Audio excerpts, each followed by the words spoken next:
6 years ago, when I first started my YouTube channel, I used to trade coins kind of at an amateur level, just in the Rochester area. My family lived in Pittsburgh, and in Pennsylvania, there's no sales tax on coins for any amount.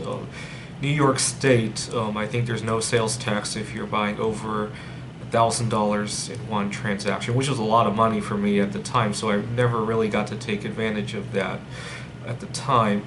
And I had found a client on Craigslist who was regularly buying coins for me, and I would go back home to my family in Pittsburgh to look for those coins to resell to him. And we had done this a few times, and the amounts got progressively larger. And finally, one time, he wanted.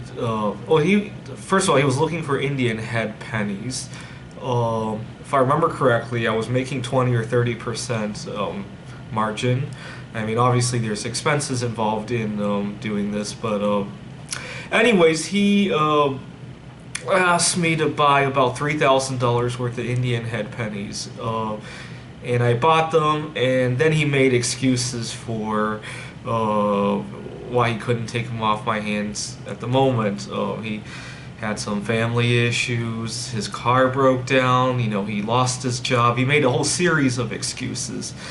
And that's a problem because the last transaction, that 3,000 really tied up all of my money, and I wasn't eating well, and among other things, I tried to look for other people to offload a few, and I offloaded as many as I could, and I gave them a big discount on the rest of them, and basically made nothing on the rest of them, and I just never did business with him again. I think he tried to contact me again, and I told him that this time he would have to deposit the money up front, and that was the end of our relationship.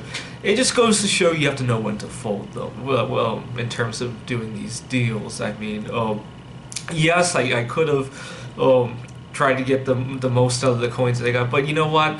Even though he got a deal out of it, I got something to eat at least, and I found out who he was. I might have wasted some time on that deal, but I got to find out who my client was, and that's good.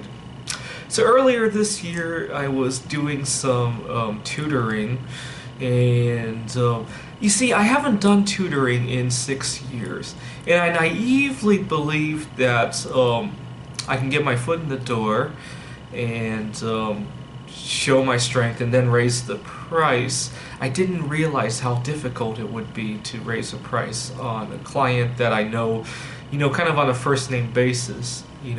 She told me that I was doing very well. You see, part of the problem is that the amount of money I was charging, it didn't motivate me in terms of, a lot of times I didn't really dress well to go to the tutoring session.